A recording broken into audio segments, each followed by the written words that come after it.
ಧರ್ಮ ನೀರಿಗೆ ಯಾವುದೇ ಜಾತಿ ಧರ್ಮಗಳಿಲ್ಲ. ಕುಂಭಮೇಳದಲ್ಲಿ ಪಾಲ್ಗೊಂಡಿದ್ದಕ್ಕೆ ರಾಜಕೀಯ ಬಣ್ಣ ಬೇಡ ಅಂತ ನ್ಯೂಸ್ 18ಗೆ ಉಪ ಮುಖ್ಯಮಂತ್ರಿ ಡಿಕೆ ಶಿವಕುಮಾರ್ ಮಾತನಾಡಿದ್ದಾರೆ. ನ್ಯೂಸ್ 18ನಲ್ಲಿ ನಡೀತಾ ಇದ್ದಂತಹ ವಿಶೇಷ ಕಾರ್ಯಕ್ರಮದಲ್ಲಿ ಭಾಗಿಯಾದಂತಹ ಡಿಸಿಎಂ ಡಿಕೆ ಶಿವಕುಮಾರ್ ಅವರ ಹೇಳಿಕೆ ಇದು. ಕುಂಭಮೇಳದಲ್ಲಿ ಪಾಲ್ಗೊಂಡಿದ್ದಕ್ಕೆ ಭಾಗಿಯಾಗಿದ್ದಕ್ಕೆ ರಾಜಕೀಯ ಬಣ್ಣ ಬೇಡ. ನ್ಯೂಸ್ 18ಗೆ ಉಪಮುಖ್ಯಮಂತ್ರಿ ಡಿಕೆ ಶಿವಕುಮಾರ್ ಅವರ ಎಕ್ಸ್ಕ್ಲೂಸಿವ್ ಆದಂತಹ ಹೇಳಿಕೆ. ಧರ್ಮ ನೀರಿಗೆ ಯಾವುದೇ ಜಾತಿ ಧರ್ಮಗಳು ಇಲ್ಲ ಅಂತ ಹೇಳಿದ್ದ ಡಿಕೆಶ್. ಇತ್ತೀಚೆಗೆ ಡಿಕೆ ಶಿವಕುಮಾರ್ ಅವರು ಮಹಾಕುಂಭಮೇಳದಲ್ಲಿ ಪಾಲ್ಗೊಂಡಿದ್ದಕ್ಕೆ ಒಂದಿಷ್ಟು ರಾಜಕೀಯ ಚರ್ಚೆಗಳು ಆಗ್ತಾ ಇತ್ತು. ಅದಕ್ಕೆ ಸಂಬಂಧಪಟ್ಟಂತಹ ಹೇಳಿಕೆಯನ್ನು ಕೊಟ್ಟಿದ್ದಾರೆ.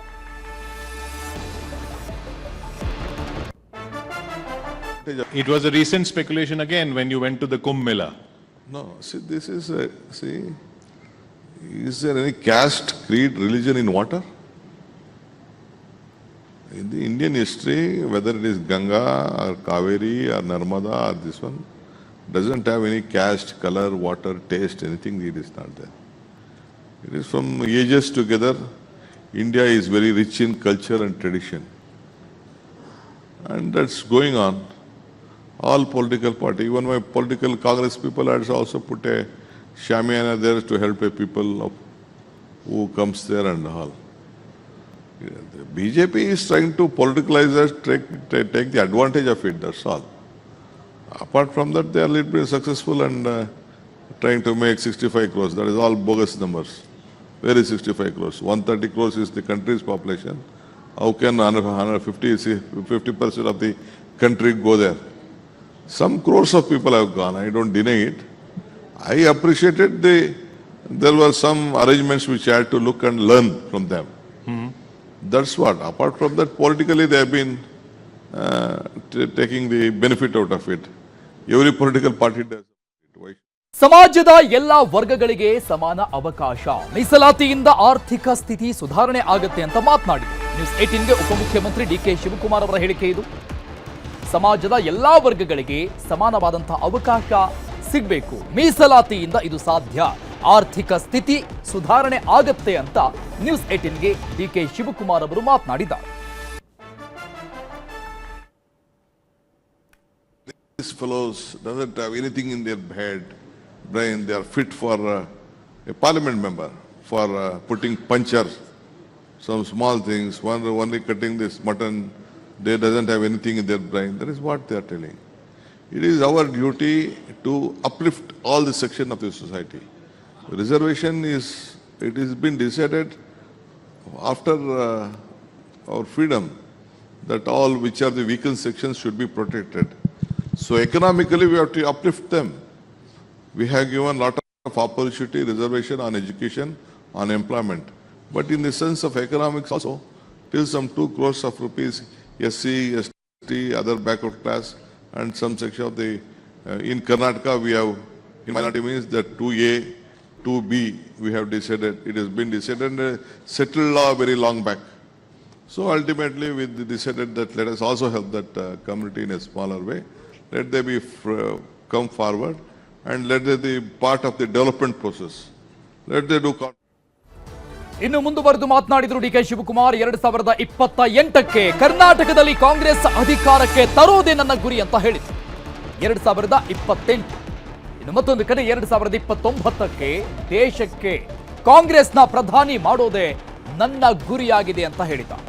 ನ್ಯೂಸ್ 18ಗೆ ಡಿಸಿಎಂ ಡಿಕೆ ಶಿವಕುಮಾರ್ ಅವರ ಎಕ್ಸ್ಕ್ಲೂಸಿವ್ ಆದಂತಹ ಹೇಳಿಕೆ. 2028ಕ್ಕೆ ಕರ್ನಾಟಕದಲ್ಲಿ ಕಾಂಗ್ರೆಸ್ ಅನ್ನ ಮತ್ತೆ ಅಧಿಕಾರಕ್ಕೆ ತರುವುದು ಗುರಿಯಾದ್ರೆ 29ಕ್ಕೆ ದೇಶಕ್ಕೆ ಕಾಂಗ್ರೆಸ್ನ ಪ್ರಧಾನಿ ಕೊಡುವುದು ನನ್ನ ಗುರಿ ಅಂತ ಹೇಳಿದ್ರು. Just one question again as we wind up. Next time we meet, we see you as Chief Minister?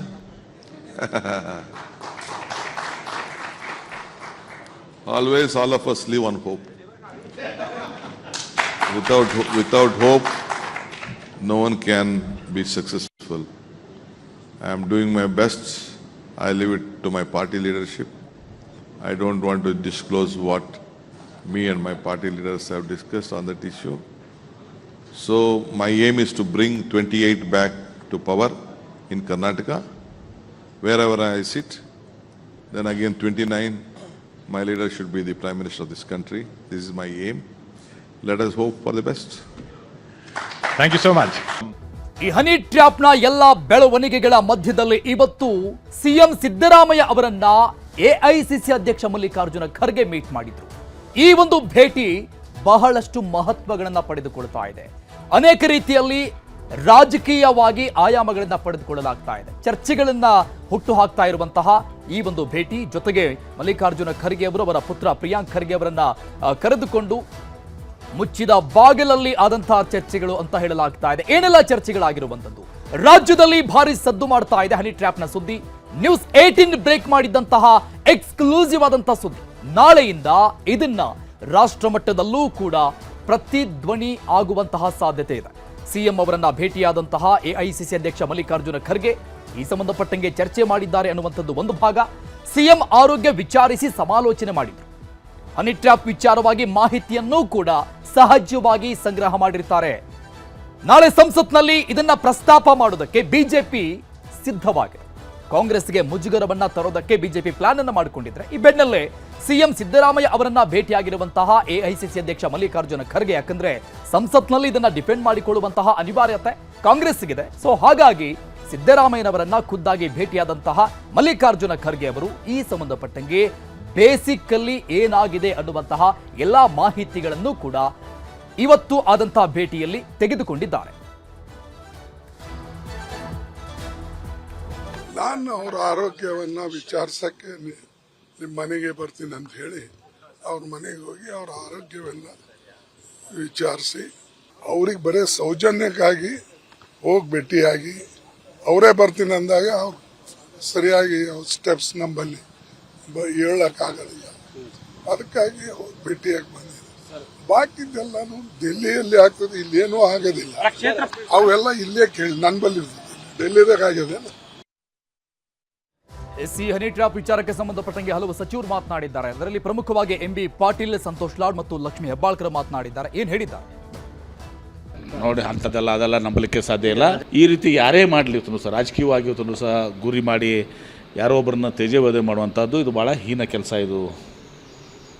ಹೀಗಾಗಿ ಇದರಲ್ಲಿ ಅವ್ರನ್ನ ಇದು ಮಾಡಿದ್ದಾರೆ, ಯಾರು ಮಾಡಿದ್ದಾರೆ, ಯಾಕೆ ಮಾಡಿದ್ದಾರೆ ಅದೆಲ್ಲ ಕೂಡ ತನಿಖೆ ಆಗಬೇಕದು. ಮುಖ್ಯಮಂತ್ರಿಗಳು ಮತ್ತು ಹೋಮ್ ಮಿನಿಸ್ಟರ್ ಬಗ್ಗೆ ಗಮನ ಹರಿಸ್ತಾರೆ. ಸದನದಲ್ಲಿ ಗೌರವಾನ್ವಿತ ಸಚಿವರು, ಬಹಳ ಹಿರಿಯ ಸಚಿವರು ತಮಗೆ ಆದಂತ ಅನುಭವವನ್ನ ಹಂಚಿಕೊ ಇದು ಹೋಮ್ ಮಿನಿಸ್ಟ್ರು ಈಗಾಗಲೇ ಈ ಪ್ರಶ್ನೆ ಬಗ್ಗೆ ರಿಯಾಕ್ಟ್ ಮಾಡಿದ್ದಾರೆ. ಮಾನ್ಯ ಮುಖ್ಯಮಂತ್ರಿಗಳು ಕೂಡ ಈ ಬಗ್ಗೆ ರಿಯಾಕ್ಟ್ ಮಾಡಿದ್ದಾರೆ. ಸೊ ಇದು ಪ್ಯೂರ್ಲಿ ಮಾನ್ಯ ಸಚಿವರಾದಂಥ ರಾಜನ್ ಅವರಿಗೆ ಸಂಬಂಧಪಟ್ಟಂಥದ್ದು. ಆದರೆ ಇದು ಬಹಳ ದುರದೃಷ್ಟಕರ. ಈ ರೀತಿ ಎಲ್ಲೂ ಆಗಬಾರ್ದು, ಯಾರಿಗೂ ಆಗಬಾರ್ದು. ಸೊ ಹೇಗೆ ಸಚಿವರು ಡಿಸಿಷನ್ ತಗೊಳ್ತಾರೆ, ಯಾವ ರೀತಿ ಮುಖ್ಯಮಂತ್ರಿಗಳು ಮತ್ತು ಹೋಮ್ ಮಿನಿಸ್ಟ್ರು ಇದನ್ನ ಮಾಡ್ತಾರೆ, ಆ ರೀತಿ ಆಗ್ತದೆ. ದಯಮಾಡಿ ನೀವು ಹನಿ ಟ್ರ್ಯಾಪ್ ಅಂತಕ್ಕಂಥ ಪದನ ಕಮ್ಮಿ ಬಳಸಿದ್ರೆ ಎಲ್ಲೋ ಒಂದು ಜಾಗದಾಗ ರಾಜ್ಯ ಜನಕ್ಕೆ ಸ್ವಲ್ಪ ಅನುಕೂಲ ಆಗುತ್ತೆ ಅಂತ ನನ್ನ ವೈಯಕ್ತಿಕ ಅಭಿಪ್ರಾಯ. ಎಷ್ಟಲ್ಲಿ ಆಗ ಹನಿ ಟ್ರ್ಯಾಪ್ ಇದು ಒಂದು ಈ ವ್ಯವಸ್ಥೆ ಬಗ್ಗೆ, ಇದಿರ್ತಕ್ಕಂಥ ವ್ಯವಸ್ಥೆಯಲ್ಲಿ ನಮಗೆ ನಾಚಿಕೆಗೇಡಾಗಿದೆ. ಇದ್ರ ಬಗ್ಗೆ ನಾನು ಏನು ಸಮರ್ಥನೆ ಮಾಡ್ಕೊಳ್ತಿಲ್ಲ, ವಿಷಾದನೂ ವ್ಯಕ್ತಪಡಿಸ್ತೀನಿ. ಈ ಅಂಥ ವ್ಯವಸ್ಥೆಯಲ್ಲಿ ನಾವಿದ್ದೀವಿ. ಸಿಚುವೇಶನು ಡಾರ್ವಿನ್ ಥಿಯರಿನಾಗ ಬಂದು ಸಿಕ್ಕೊಂಡ್ಬಿಟ್ಟಿದ್ದೀವಿ. ಹಂಗಾಗಿ ನನಗೆ ವಿಷಾದ ಇದರ ಬಗ್ಗೆ. ಈ ಬೆಳವಣಿಗೆಗೆ ಸಂಬಂಧಪಟ್ಟಂಗೆ ಕಾಂಗ್ರೆಸ್ನ ಪ್ರಮುಖ ಸಚಿವರ ಮಾತುಗಳನ್ನು ಕೇಳಿಸಿಕೊಂಡ್ವಿ. ರಾಜ್ಯದಲ್ಲಿ ಈ ಹನಿ ಟ್ರ್ಯಾಪ್ ಸಂಚಲನಕ್ಕೆ ಕಾರಣ ಆಗಿದೆ. ಹಾಗಾದ್ರೆ ಬಿಜೆಪಿಯ ತಂತ್ರಗಾರಿಕೆ ಏನಾಗಿರುತ್ತೆ ಈ ಸಂಬಂಧಪಟ್ಟಂಗೆ?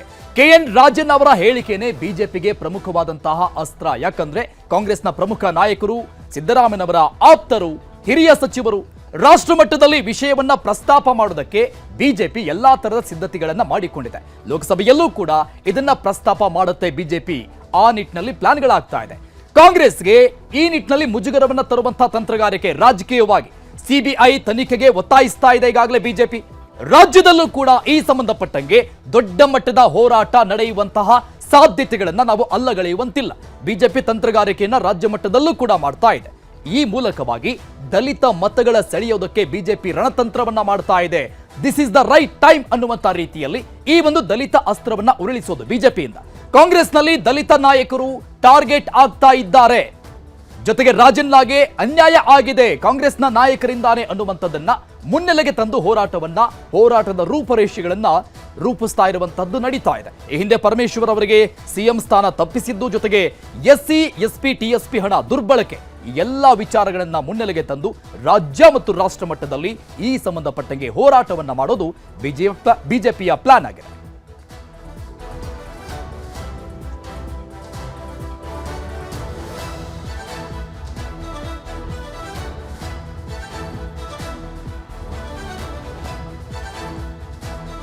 ಈ ಬೆಳವಣಿಗೆಗೆ ಸಂಬಂಧಪಟ್ಟಂಗೆ ವಿಜೇಂದ್ರ ಮುನಿರತ್ನ ಅವರು ಮಾತನಾಡಿದ್ದಾರೆ. ಏನೆಲ್ಲ ಹೇಳಿದ್ರು ನೋಡಿ, ಹನಿ ಟ್ರ್ಯಾಪ್ ಬಗ್ಗೆ ಹೆಚ್ಚು ಚರ್ಚೆ ಮಾಡೋದಕ್ಕೆ ಹೋಗೋದಿಲ್ಲ. ಸದನದಲ್ಲಿ ಈಗಾಗಲೇ ಚರ್ಚೆ ಆಗಿದೆ. ಈ ಎಂಟೈರ್ ಎಪಿಸೋಡ್ ಇದ್ರ ಬಗ್ಗೆ ಏನು ಚರ್ಚೆ ಆಗ್ತದೆ. ಆಡಳಿತ ಪಕ್ಷದಲ್ಲಿ ಮುಖ್ಯಮಂತ್ರಿ ಕುರ್ಚಿ ಗಾದಿಗೇನು ಪೈಪೋಟಿ ನಡೀತಾ ಇದೆ ಕಾಂಗ್ರೆಸ್ ಪಕ್ಷದಲ್ಲಿ, ಅದರ ಸುತ್ತುವರೆದಿರ್ತಕ್ಕಂಥ ಈ ಪ್ರಕರಣ ಇದು. ಅವ್ರು ಕಂಪ್ಲೇಂಟ್ ಕೊಡಲಿ, ಕಂಪ್ಲೇಂಟ್ ಮೇಲೆ ತನಿಖೆ ಆಗಲಿ, ಅದ್ರ ಬಗ್ಗೆ ಏನೇನಾಗ್ತದೆ ನೋಡೋಣ. ನಾನು ಹೇಳಿದ್ದಲ್ಲ, ಡಿ ಕೆ ಸ್ಪೀಡು ಸಹಿಸಲ್ಲ ಕೆಲವು. ಈಗ ನಾನು ಸ್ವಲ್ಪ ಹೆಚ್ಚು ಕೆಲಸ ಮಾಡಿದ್ರೆ ಅದಕ್ಕೆ ಇನ್ನೊಂದು ಥರ ಅಡಗಲಾಗ್ತದೆ. ಸಿದ್ದರಾಮಯ್ಯನವ್ರು ಸಕ್ಸಸ್ ಆಗ್ತಿದ್ರೆ ಅದಕ್ಕೆ ಇನ್ನೊಂದು ಥರ ಮೂಡ ಇಶ್ಯೂ ತಂದು ಏನು ಮಾಡೋಕ್ಕಾಗುತ್ತೆ? ಅವ್ರು ಏನಾರ ಒಂದು ವಿಚಾರ ಡೈವರ್ಟ್ ಮಾಡಬೇಕು. ಇಲ್ಲ ಸಿದ್ದರಾಮಯ್ಯನವ್ರ ಬಗ್ಗೆ ಹೇಳಬೇಕು, ಇಲ್ಲ ಡಿ ಕೆ ಅವ್ರ ಬಗ್ಗೆ ಹೇಳಬೇಕು, ಇಲ್ಲ ಸರ್ಕಾರದ ಬಗ್ಗೆ ಹೇಳಬೇಕು. ಅದು ಹೇಳ್ತಾರೆ. ಅವೆಲ್ಲವೂ ಸಹ ನಾವು ದಾಟಿ ಮುಂದೆ ಹೋಗಿ ಜನಪರ ಕೆಲಸ ಮಾಡಿ ಜನಪರ ಯೋಜನೆ ಕೊಟ್ಟು ನಾವು ಸಕ್ಸಸ್ ಆಗಿದ್ದೀವಿ, ಸಕ್ಸಸ್ ಆಯ್ತು. ರಾಜಣ್ಣ ಅವರು ಏನು ಹೇಳಿದ್ದಾರೆ, 48 ಜನ ಜಡ್ಜ್ಗಳಿದ್ದಾರೆ ಮತ್ತೆ ರಾಜಕಾರಣಿಗಳಿದ್ದಾರೆ. ರಾಜಣ್ಣ ಅವ್ರನ್ನ ಕರ್ಕೊಂಡೋಗಿ ಫಸ್ಟ್ ಸುಮೋಟೋ ಕೇಸ್ ಬುಕ್ ಮಾಡಿಕೊಂಡು ಮಂಪರ್ ಪರೀಕ್ಷೆಗೆ ಹಾಕಿ ಆ 48 ಜನ ಯಾರು ಅನ್ನೋದು ಅವರಿಂದ ಬಾಯಿ ಬಿಡಿಸ್ಬೇಕು. ರಾಜಕೀಯದಲ್ಲಿ ಇತ್ತೀಚೆಗೆ ಆಗ್ತಾ ಇರುವಂತಹ ಈ ಎಲ್ಲ ಬೆಳವಣಿಗೆಗಳನ್ನ ನೋಡ್ತಾ ಇರುವಂತಹ ಹಿರಿಯ ಮುತ್ಸದ್ದಿ ರಾಜಕೀಯ ನಾಯಕರು ಒಂದಿಷ್ಟು ಬೇಸರವನ್ನ ವ್ಯಕ್ತಪಡಿಸ್ತಾ ಇದ್ದಾರೆ. ರಾಜಕೀಯನೇ ಬೇಡವಾಗಿದೆ ಅಂತ ಮಾತನಾಡಿದ್ದಾರೆ ಬಸವರಾಜ ಹೊರಟ್ಟಿ. ಹನಿ ಟ್ರ್ಯಾಪ್ ಸದ್ದುಗದ್ದಲಕ್ಕೆ ಬೇಸತ್ ಮಾತನಾಡಿರೋದು ಬಸವರಾಜ ಹೊರಟ್ಟಿ ಅವರು. ರಾಜಕೀಯನೇ ಸಾಕಾಗಿದೆ ಅಂತ ಹೇಳಿದ್ದಾರೆ. ಪರಿಷತ್ ಸಭಾಪತಿ ಪರಿಸ್ಥಿತಿ ನೋಡ್ತಾ ಇದ್ರೆ ರಾಜೀನಾಮೆ ಕೊಡಬೇಕು ಅನ್ನಿಸ್ತಾ ಇದೆ. ಈ ರಾಜಕೀಯನೇ ಬೇಡ, ದೂರ ಹೋಗ್ಬಿಡ್ಬೇಕು ಅಂತ. ಕಾಲ ಕೆಟ್ಟ ಹೋಗಿದೆ, ಎಲ್ಲದನ್ನ ನೋಡಿ ಸಾಕಾಗ್ಬಿಟ್ಟಿದೆ. ಜನರಿಗೆ ಮೋಸ ಮಾಡೋ ಟ್ರೆಂಡ್ ಶುರುವಾಗಿದೆ. ಇಲ್ಲಿ ಎಲ್ಲಿ ಅಭಿವೃದ್ಧಿ ಕಾಣಬೇಕು ಅನ್ನುವಂಥ ನಿಟ್ಟಿನಲ್ಲಿ ಮಾತನಾಡಿದ್ದಾರೆ. ರಾಜಕಾರಣ ಕಲುಷಿತವಾಗಿದೆ ಅಂತ ಬಸವರಾಜ ಹೊರಟ್ಟಿ ಸದ್ಯದ ಈ ಎಲ್ಲ ಬೆಳವಣಿಗೆಗಳಿಗೆ ಬೇಸರವನ್ನ ವ್ಯಕ್ತಪಡಿಸಿ ಮಾತನಾಡಿದರು. ನಾವು ಬರೀ ನಾಮಕಾವಸ್ಥೆಯಲ್ಲಿ ಆ ಸ್ಥಾನದಲ್ಲಿದ್ದರೆ ನಮ್ಮ ಕರ್ತವ್ಯವನ್ನು ನಾವು ನಿಭಾಯಿಸಲಿಲ್ಲ, ಏನು ಮಾಡೋಕ್ಕಾಗುತ್ತೆ? ನಮ್ಮಂಥವ್ರು 45 ವರ್ಷ ಮಟ್ಟ ಬಂದೀವಿ. ನಾವೆಲ್ಲ ಹಿಂದೆ ಸಭಾಪತಿ ನೋಡಿವಿ, ನಾವೆಲ್ಲ ಪದ್ಧತಿ ಪ್ರಕಾರ ಬಂದೀವಿ. ಅಲ್ಲಿ ಏನು ಸದನದಲ್ಲಿ ಏನೂ ನಡೆಯೋದಿಲ್ಲ, ಯಾರ್ಯಾರಿಗೂ ಗೌರವ ಕೊಡೋದಿಲ್ಲ ಅಂದ್ರೆ ಮತ್ತೆ ಅಲ್ಲಿ ಏನು ಮಾಡಬೇಕಂತ. ಈ ಬಗ್ಗೆ ಎಲ್ಲ ಅದ ಈ ಸದನದಲ್ಲಿ 2-3 ನಡೀತಲ್ಲ, ಈ ಹನಿ ಟ್ರ್ಯಾಪ್ ಬಗ್ಗೆ ಮತ್ತೊಂದು ಬಗ್ಗೆ 8, 10, 11 ಬಿಲ್ ಪಾಸ್ ಮಾಡಿದ್ರಾಗ ಬಿಲ್ ಪಾಸ್ ಮಾಡಬೇಕಾಯ್ತು. ಈ ಮನಿ ಬಿಲ್ಲು ಎಲ್ಲ ಇರ್ತಾವೆ. ಅಂದ್ರೆ ನಂದೇನು ನಮ್ಮ ಚಿಂತಕರ ಚಾವಡಿ ಮೇಲ್ಮನೆ ದೇಶಕ್ಕೆ ಮಾದರಿ ಆದಂಥದ್ದು. ಅಂಥ ಸಭಾಪತಿ ಇದೀವಿ ಅನ್ನೋದು ಒಂದು ಗೌರವ ನಮಗೆ. ಅಲ್ಲಿ ನಾನು ಕುತ್ಕೊಂಡಾಗ ಅದನ್ನು ನಿಯಮದ ಪ್ರಕಾರ ನಡೆಸಲಿಲ್ಲ ಅಂದ್ರೆ ಮತ್ತು ಅದು ಆಗಲಿಲ್ಲ ಅಂದ್ರೆ ಆ ಸ್ಥಾನದಾಗ ಕುತ್ಕೊಂಡು ಏನು ಉಪಯೋಗ ಅಂತ ನಾನು ತಲೆಯಾಳ ಬರೋದೆ ನಿಮ್ಮಿಂದ. ಅದಕ್ಕೆ ಒಂದು ಇನ್ನೂ ವಿಚಾರ ಮಾಡತ್ತೀನಿ. ತೀರ್ಮಾನ ಏನಾಗತ್ತೆ ಗೊತ್ತಿಲ್ಲ. ನಾನು 10 ನಿಮಿಷನಾಗ ಏನೇನಾಗತ್ತೆ ನಾನು ಡೆವಲಪ್ಮೆಂಟ್ ಗೊತ್ತಿಲ್ಲ. ನನ್ನಂಥವ್ರು ಇಷ್ಟ 45 ವರ್ಷ ಅನುಭವಿಸಿದಂಥವ್ರು 15 ಮಂದಿ ಮುಖ್ಯಮಂತ್ರಿ ನೋಡೀನಿ, 12 ಮಂದಿ ಸಭಾಪತಿಗಳು ನೋಡೀನಿ. ನನ್ನ ಸದನ ನಡೆಸೋಕೆ ನನ್ನ ಕಡೆ ಯೋಗ್ಯತೆ ಇಲ್ಲಂದ್ರೆ ನಾನು ತಿಳ್ಕೊಂಡೆ. ಇನ್ನೊಬ್ಬರ ಮೇಲೆ ಬ್ಲೇಮ್ ಮಾಡೋದಿಲ್ಲ. ಈಗ ನಾವು ಬಂದು ಕಾನ್ ಮಾಡಿದ್ವಿ, ಯಾರು ಪ್ರಶ್ನೆ ಕೇಳ್ತಾರೋ ಅವ್ರು ಅಷ್ಟೇ ಸ್ವಲ್ಪ ಕ್ವಶನ್ ಕೇಳ್ಬೇಕು. ಅವರು ಯಾರಿಗೆ ಕಾಲು ನಡೆಸಿ ಮಾಡ್ತಾರೋ ಅಷ್ಟೇ ಕೇಳ್ಬೇಕು. ಎಲ್ಲರೂ ಹೇಳ್ತಾರೆ ಕೇಳಂಗಿಲ್ಲ, ನಮ್ಮ ಪರ್ಮಿಷನ್ ತೊಗೊಳಂಗಿಲ್ಲ, ಏನಿಲ್ಲ ಎದ್ದದ್ದು ಅಂತ ಹೇಳ್ತಾರೆ. ನಾನು ನೋವಾಯ್ತದೆ ಮನಸ್ಸಿಗೆ. ಅಂದ್ರೆ ಅಷ್ಟನ್ನ ಅಲ್ಲಿ ಇನ್ಎಫಿಷಿಯೆಂಟ್ ಆದ್ನಲ್ಲ ಅಂತ ಮಾಡಬೇಕು. ಅದಕ್ಕೆ ಈ ಸ್ಥಾನದಲ್ಲಿ ಮುಂದುವರಿದ್ರಲ್ಲಿ ಏನು ಹುರುಳಿಲ್ಲ, ಯಾಕಿರ್ಬೇಕಿಲ್ಲ ಅಂತ ತಲೆಯೊಳಗೆ ಬರಬೇಕು. ಮೊಟ್ಲಿ ನಾನು ಅಲ್ಲಿ ಇರಬಾರ್ದು. ಹಾಗಾದ್ರೆ MLCಗಳ ವರ್ತನೆಗೆ ಬೇಸತ್ರ ಸಭಾಪತಿ. ಹೊರಟ್ಟಿ ರಾಜೀನಾಮೆ ಪತ್ರ ಅನ್ನುವಂತಹ ಒಂದು ಪತ್ರ ಸಿಕ್ಕಾಪಟ್ಟೆ ವೈರಲ್ ಆಗ್ತಾ ಇದೆ. ಹೊರಟ್ಟಿಯವರು ಸಹಿಯನ್ನ ಮಾಡದಂತಹ, ಸಹಿ ಹಾಕದಂತಹ ರಾಜೀನಾಮೆ ಪತ್ರ ವೈರಲ್ ಆಗಿದೆ. ಉಪಸಭಾಪತಿ ಪ್ರಾಣೇಶ್ಗೆ ಅಡ್ರೆಸ್ ಮಾಡಿರುವಂತಹ ಪತ್ರ ಇದು, ರಾಜೀನಾಮೆ ಪತ್ರ. ಏಪ್ರಿಲ್ 1ರಂದು ರಾಜೀನಾಮೆ ನೀಡ್ತಾ ಇರೋದಾಗಿ ಈ ಪತ್ರದಲ್ಲಿ ಉಲ್ಲೇಖ ಮಾಡಲಾಗಿದೆ. ಇಂಥದ್ದೊಂದು ಪತ್ರ ಸಾಮಾಜಿಕ ಜಾಲತಾಣದಲ್ಲಿ ಸಿಕ್ಕಾಪಟ್ಟೆ ವೈರಲ್ ಕೂಡ ಆಗಿದೆ. ಆ ಫೋಟೋ ಎಸ್ ಬಸವರಾಜ ಹೊರಟ್ಟಿ ಅವರು ಮಾತನಾಡಿರುವಂತಹ ಹೇಳಿಕೆಯನ್ನು ಗಮನಿಸಿದ್ವಿ. ಮತ್ತೊಂದು ಕಡೆ ವೈರಲ್ ಆಗಿರುವಂತಹ ಈ ಪತ್ರವನ್ನು ಕೂಡ ನಮ್ಮ ಸ್ಕ್ರೀನ್ ನಲ್ಲಿ ನೋಡ್ತಾ ಇದ್ದೀವಿ ನಾವು. ಮತ್ತೊಂದು ಕಡೆ ಅದನ್ನ ಮಾರ್ಕ್ ಮಾಡಿ ತೋರಿಸ್ತಾ ಇದ್ದೀವಿ. ಬಸವರಾಜ್ ಎಸ್ ಹೊರಟ್ಟಿ, ಸಭಾಪತಿ, ಕರ್ನಾಟಕ ವಿಧಾನ ಪರಿಷತ್ ಅನ್ನುವಂಥದ್ದು. ಇದಕ್ಕೆ ಸೈನ್ ಇಲ್ಲ. ಇಂಥದ್ದೊಂದು ಪತ್ರ ಸಿಕ್ಕಾಪಟ್ಟೆ ವೈರಲ್ ಆಗ್ತಾ ಇದೆ. ಅದರಲ್ಲಿ ಏನೆಲ್ಲ ಇದೆ ಅಂದ್ರೆ, ಏಪ್ರಿಲ್ 1ನೇ ತಾರೀಕು ನಾನು ರಾಜೀನಾಮೆ ಕೊಡ್ತೀನಿ ಅನ್ನುವಂಥ ನಿಟ್ಟಿನಲ್ಲಿ ಒಂದಿಷ್ಟು ಅಂಶಗಳನ್ನ ಉಲ್ಲೇಖ ಮಾಡಲಾಗಿದೆ. ಬಟ್ ಇದರಲ್ಲಿ ಯಾವುದೇ ರೀತಿಯಾದಂತಹ ಸೈನ್ ಇಲ್ಲ, ಅಧಿಕೃತವಾಗಿ ಇಲ್ಲ. ಇಂಥದ್ದೊಂದು ಪತ್ರ, ಫೋಟೋ ಸಿಕ್ಕಾಪಟ್ಟೆ ಸಾಮಾಜಿಕ ಜಾಲತಾಣದಲ್ಲಿ ವೈರಲ್ ಆಗ್ತಾ ಇದೆ.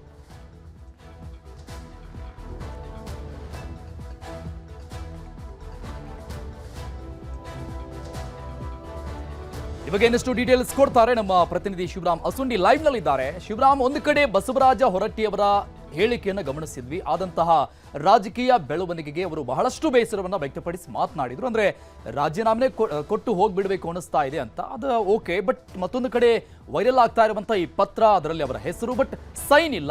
ಏನಿದ್ರ ಹಿನ್ನೆಲೆ? ಅರುಣ್, ಇಲ್ಲೇನಂದ್ರೆ ಆ ಪತ್ರ ಸಹಿ ಮಾಡಲಾರ್ದಂತಹ ಒಂದು ಪತ್ರ ವೈರಲ್ ಆಗ್ತಾ ಇದೆ. ಇಲ್ಲಿ ಮುಖ್ಯವಾಗಿ ಗಮನಿಸಬೇಕಾದ ಒಂದು ವಿಷಯ ಅಂದ್ರೆ, ಈಗಾಗಲೇ ಅವರು ರಾಜೀನಾಮೆ ಪತ್ರನ ರೆಡಿ ಮಾಡಲಿಕ್ಕೆ ಅವರ ಸಿಬ್ಬಂದಿಗೆ ಹೇಳಿದ್ರು. ಆ ಒಂದು ಸಿಬ್ಬಂದಿ ಏನು ರೆಡಿ ಮಾಡಿದಂತಹ ಪತ್ರ, ಸಹಿ ಇರಲಾರ್ದಂತಹ ಪತ್ರ ಈಗ ಏನಂದ್ರೆ ಸಾಮಾಜಿಕ ಜಾಲತಾಣದಲ್ಲಿ ವೈರಲ್ ಆಗ್ತಾ ಇದೆ. ಏನು ಅವರು ಹೊರಟ್ಟಿಯವರು ಈಗಾಗಲೇ ಒಂದು ಪತ್ರಕ್ಕೂ ಸಹ, ರಾಜೀನಾಮೆ ಪತ್ರಕ್ಕೂ ಸಹ ಸಹಿ ಹಾಕಿದ್ದಾರೆ. ಆದರೆ ಅದು ತಿಜೋರಿಯಲ್ಲಿ ಭದ್ರವಾಗಿ ಇಡಲಾಗಿದೆ. ಇನ್ನೂ ಸಹ ನಾನು ಕೊಟ್ಟಿಲ್ಲ ಅನ್ನೋ ಒಂದು ಮಾತನ್ನು ಹೊರಟ್ಟಿಯವರು ಹೇಳ್ತಾ ಇದ್ದಾರೆ. ಅಂದರೆ ಎಲ್ಲೋ ಒಂದು ಕಡೆ ಈಗೇನು ವಿಧಾನ ಪರಿಷತ್ನಲ್ಲಿ ಇರ್ಬೋದು ಮತ್ತು ವಿಧಾನಸಭೆಯಲ್ಲಿ ಮುಖ್ಯವಾಗಿ ಏನು ಗದ್ದಲ ಆಯಿತು, ಅದಾದ ನಂತರ ವಿಧಾನ ಪರಿಷತ್ನಲ್ಲಿ ನಡೆದಂತಹ ಬೆಳವಣಿಗೆಗಳು ಇತ್ಯಾದಿಗಳಿಂದಾಗಿ ಬಹಳಷ್ಟು ಮನ ನೊಂದಿದ್ದೇನೆ. ನಾನು 45 ವರ್ಷಗಳ ಸುದೀರ್ಘ ಒಂದು ರಾಜಕಾರಣ ಮಾಡ್ಕೊಂಡು ಬಂದಿದ್ದೇನೆ. ಈ ರೀತಿಯ ಒಂದು ಬೆಳವಣಿಗೆಗಳನ್ನು ನೋಡಿದ್ದಿಲ್ಲ. ಹಾಗಾಗಿ ಒಂದು ಸಭಾಪತಿಗಳಿಗೆ ಗೌರವ ಕೊಡದೇ ಇರುವಂತಹ ಸಂದರ್ಭದಲ್ಲಿ ನಾವ್ಯಾಕೆ ಆ ಸ್ಥಾನದಲ್ಲಿ ಮುಂದುವರಿಬೇಕು, ಆ ಒಂದು ಅಗೌರವಕ್ಕೆ ಗುರಿಯಾಗಬೇಕನ್ನೋ ಒಂದು ಮಾತನ್ನು ಅವರು ಹೊರಟ್ಟಿಯವರು ಬೇಸರದಿಂದ ಹೇಳಿದ್ದಾರೆ. ಈ ಹಿನ್ನೆಲೆಯಲ್ಲಿನೇ ಈಗಾಗಲೇ ಏನು ಏಪ್ರಿಲ್ 1ಕ್ಕೆ ರಾಜೀನಾಮೆ ಕೊಡುವುದಾಗಿ ಈಗೇನು ಅವರು ಪತ್ರನೂ ಸಹ ರೆಡಿ ಮಾಡಲಿಕ್ಕೆ ಹೇಳಿದರು. ಅದೇ ಪತ್ರ ಅಂದರೆ ಸಹಿ ಇರಲಾರ್ದಂಥ ಪತ್ರ ಈಗ ವೈರಲ್ ಆಗ್ತಾ ಇದೆ. ಈಗಾಗಲೇ ಅವರು ರಾಜೀನಾಮೆಗೂ ಸಹ ಮುಂದಾಗಿರೋ ಹಿನ್ನೆಲೆಯಲ್ಲಿ ಕೆಲ ಸಚಿವರು ಇರ್ಬೋದು, ಕೆಲ ಶಾಸಕರು ಸಹ ಮನವೊಲಿಕೆ ಮಾಡುವಂಥ ಪ್ರಯತ್ನಗಳು ಮಾಡಿದ್ದಾರೆ. ಮತ್ತು ಈ ಒಂದು ಏನು ಈ ರೀತಿಯ ಒಂದು ದುಡುಕಿನ ನಿರ್ಧಾರ ಕೈಗೊಳ್ಳಬಾಡ್ರಿ ಅನ್ನೋ ಒಂದು ಮಾತನ್ನು ಹೇಳಿದ್ದಾರೆ. ಹಾಗಾಗಿ ಅವರ ಮನವಿಗೂ ಸಹ ನಾನು ಸ್ಪಂದನೆ ಕೊಡಬೇಕಾಗುತ್ತೆ ಅನ್ನೋ ಒಂದು ಮಾತನ್ನು ಹೇಳಿದ್ದಾರೆ. ಒಟ್ಟಾರೆ ಒಂದು ರೀತಿಯಲ್ಲಿ ಡೈಲಮಾದಲ್ಲಿ ಇದ್ದಾರೆ ಅನ್ನೋ ಒಂದು ಮಾತನ್ನು ಹೇಳ್ಬೋದು ಅರುಣ್. ಓಕೆ, ಶಿವರಾಮ್ ಅಸುಂಡಿ, ಒಂದ್ ಕಡೆ ಇವತ್ತು ಬಸವರಾಜ ಹೊರಟ್ಟಿ ಅವರು ಇದನ್ನೆಲ್ಲ ಮಾತನಾಡಿರೋ ಹಿನ್ನೆಲೆಯಲ್ಲಿ, ಮತ್ತೊಂದು ಕಡೆ ಈ ಪತ್ರ ವೈರಲ್ ಆಗಿರೋ ಹಿನ್ನೆಲೆಯಲ್ಲಿ ಒಂದಕ್ಕೊಂದು ಲಿಂಕ್ ಅನ್ನ ಪಡೆದುಕೊಳ್ತಾ ಇದೆ. ಇದೇನಪ್ಪಾ ಅನ್ನುವಂಥ ರೀತಿಯಲ್ಲಿ ಈ ವಿಚಾರ, ಅಂದ್ರೆ ವೈರಲ್ ಆಗಿರುವಂತಹ ಈ ಫೋಟೋ ಏನಿದೆ, ಪತ್ರದ ಫೋಟೋ, ಈ ವಿಚಾರ ಗೊತ್ತಾಗಿದೆಯಾ ಬಸವರಾಜ ಹೊರಟ್ಟಿ ಅವರಿಗೆ? ಅವ್ರಿಗೆ ಗೊತ್ತಾಗಿದೆ. ಮತ್ತು ಅದು ಏನಂದ್ರೆ ಸಹಿ ಇರಲಾರ್ದಂಥ ಒಂದು ಪತ್ರ ಈಗ ಏನಂದ್ರೆ ಸಾಮಾಜಿಕ ಜಾಲತಾಣದಲ್ಲಿ ಹರಿದಾಡ್ತಾ ಇದೆ ಅನ್ನೋ ಒಂದು ಮಾತನ್ನು ಹೇಳಿದ್ದಾರೆ. ಅದು ಅಂದರೆ ಈಗೇನು ಅವ್ರ ಕಚೇರಿಯಲ್ಲಿ ಸಿದ್ಧ ಮಾಡಿದಂತಹ ಒಂದು ಪತ್ರನೇ ಹೌದು ಅನ್ನೋ ಒಂದು ಮಾತನ್ನು ಹೇಳಿದ್ದಾರೆ. ಅಂದರೆ ಇದೇನು ಫೇಕ್ ಅಲ್ಲ, ಒರಿಜಿನಲ್ಲೇ. ಆದರೆ ಅದಕ್ಕೆ ನಾನು ಸಹಿ ಮಾಡಿಲ್ಲ. ಆ ಒಂದು ಸಹಿ ಮಾಡಲಾರ್ದಂಥ ಒಂದು ಪತ್ರವನ್ನೇ ಈಗ ಸೋಷಿಯಲ್ ಮೀಡಿಯಾದಲ್ಲಿ ಯಾರೋ ಒಬ್ಬರು ಆ ಒಂದು ವೈರಲ್ ಮಾಡಿದ್ದಾರೆ ಅನ್ನೋ ಒಂದು ಮಾತನ್ನು ಹೇಳಿದ್ದಾರೆ. ಒಟ್ಟಾರೆ ಅಂದರೆ ಅವ್ರ ಸಿಬ್ಬಂದಿನೇ ಯಾರೋ ಒಬ್ಬರಿಗೆ ಹಾಕಿರೋದು ಆ ಒಂದು ಗಮನಕ್ಕೆ ಬಂದಿದೆ. ಹಾಗಾಗಿ ಅಂದರೆ ಅವ್ರಿಗೆ ಏನಂದರೆ ರಾಜೀನಾಮೆ ಕೊಡಲಿಕ್ಕೆ ಆ ಒಂದು ಮನಸ್ಸಿನಲ್ಲೇ ಇರೋದ್ರಿಂದಾಗಿ ಅದು ಆ ರೀತಿಯ ಒಂದು ಸಹಿ ಮಾಡಲಾರ್ದಂಥ ಪತ್ರ ವೈರಲ್ ಆಗಿದೆ. ಆದರೆ ನಾನು ಸಹಿ ಮಾಡಿ ಇನ್ನೊಂದು ಪತ್ರನೂ ಇದೆ, ಅದು ಏನಂದರೆ ಒಂದು ತಿಜೋರಿಯಲ್ಲಿ ಭದ್ರವಾಗಿ ಇಟ್ಟಿದ್ದೀನಿ. ಆಗ ಒಂದು ವೇಳೆ ಏನಾದರೂ ಒಂದು ಸಂದರ್ಭ ಬಂತಂದರೆ ಖಂಡಿತವಾಗಿ ಆ ಪತ್ರನ ಏನು ಕೊಡುವಂತಹ ಮತ್ತು ರಾಜೀನಾಮೆ ಕೊಡುವಂತಹ ಕೆಲಸವನ್ನು ಮಾಡ್ತೀನಿ ಅನ್ನೋ ಒಂದು ಮಾತನ್ನು ಹೇಳಿದ್ದಾರೆ ಅರುಣ್. ನಿನ್ನೆ ದರ್ಶನ್ ಕುಟುಂಬ ಸಮೇತರಾಗಿ ಶತ್ರು ಸಂಹಾರ ಪೂಜೆಯಲ್ಲಿ ಭಾಗಿಯಾಗಿದ್ದು ದೊಡ್ಡ ಮಟ್ಟದ ಚರ್ಚೆಗೆ ಕಾರಣ ಆಗಿತ್ತು. ದರ್ಶನ್ ಭಗವತಿ ದೇವಾಲಯಕ್ಕೆ ಭೇಟಿ ಕೊಟ್ಟಿದ್ರು ಕುಟುಂಬ ಸಮೇತರಾಗಿ. ಆ ದೃಶ್ಯಗಳಿದು ನಮ್ಮ ಸ್ಕ್ರೀನ್ ಮೇಲೆ ನೋಡ್ತಾ ಇದ್ದೀರಿ. ಹಾಗಾದ್ರೆ ಸಾರಥಿಗೆ ಶತ್ರುಗಳ ಭಯ ಇತ್ತ? ಹಾಗಾದ್ರೆ ನಿನ್ನೆ ದರ್ಶನ್ ಮಾಡಿದ್ದೇನು? ದರ್ಶನ್ ಭಗವತಿ ದೇವಾಲಯಕ್ಕೆ ಭೇಟಿ ಕೊಟ್ಟರು. ಆ ಭೇಟಿಗೆ ಈಗ ಒಂದಿಷ್ಟು ಟ್ವಿಸ್ಟ್ಗಳು ಸಿಗ್ತಾ ಇದೆ. ದರ್ಶನ್ ಜೊತೆಗಿದ್ದಂತ ಮತ್ತೊಬ್ಬ ಕೊಲೆ ಆರೋಪಿ, ಇದು ಇಲ್ಲಿ ಮೇಜರ್ ಆಗಿ ಕಾಣಿಸ್ತಾ ಇದೆ. ದರ್ಶನ್ ಜೊತೆಗಿದ್ದಂತಹ ಕೊಲೆ ಆರೋಪಿ ಪ್ರಜ್ವಲ್ ರೈ. ಶತ್ರು ಸಂಹಾರ ಪೂಜೆಯಲ್ಲಿ ದರ್ಶನ್ ಜೊತೆಗೆ ಪ್ರಜ್ವಲ್ ಕೂಡ ಭಾಗಿಯಾಗಿದ್ದ. ದರ್ಶನ್ ಜೊತೆ ದೇಗುಲದಲ್ಲಿ ಈ ಪ್ರಜ್ವಲ್ ರೈ ಕಾಣಿಸ್ಕೊಂಡಿದ್ದು. ದೇಗುಲಕ್ಕೆ ದರ್ಶನ್ ಅನ್ನ ಕರೆದುಕೊಂಡು ಹೋಗಿದ್ದ ಪ್ರಜ್ವಲ್ ರೈ. ಈ ಪ್ರಜ್ವಲ್ ರೈ ಯಾರು ಅನ್ನೋದನ್ನ ನೋಡ್ತಾ ಹೋದ್ರೆ 2017ರ ಕರೋಪಾಡಿ ಜಲೀಲ್ ಕೊಲೆ ಕೇಸ್ನ ಪ್ರಮುಖ ಆರೋಪಿ. ಜಲೀಲ್ ಕೊಂದಂತ ಆರೋಪದಲ್ಲಿ ಅರೆಸ್ಟ್ ಕೂಡ ಆಗಿದ್ದ ಪ್ರಜ್ವಲ್. ಈ ಪ್ರಜ್ವಲ್ ರೈ ಜೊತೆ ಆರೋಪಿ ದರ್ಶನ್ ಈಗ ಕಾಣಿಸಿಕೊಂಡಿರುವಂತದ್ದು ದೇವಸ್ಥಾನದಲ್ಲಿ ಚರ್ಚೆ ಆಗ್ತಾ ಇದೆ. ದರ್ಶನ್ ಜೊತೆಗೆ ಪ್ರಜ್ವಲ್ ರೈ ದೇಗುಲದಲ್ಲಿ ಯಾಕೆ ಬಂದ ಅನ್ನುವಂತಹ ಚರ್ಚೆ ಆಗ್ತಾ ಇದೆ. ಹಾಗಾದ್ರೆ ಈ ಬೆಳವಣಿಗೆ ನಂತರದಲ್ಲಿ ಡೆವಿಲ್ಗೆ ಶಾಕ್ ಸಿಗುತ್ತಾ ಅನ್ನೋದು. ಡೆವಿಲ್ ಶೂಟಿಂಗ್ಗೆ ಮಾತ್ರ ಕೋರ್ಟ್ ಈಗಾಗಲೇ ಅವಕಾಶವನ್ನ ಕೊಟ್ಟಿದೆ.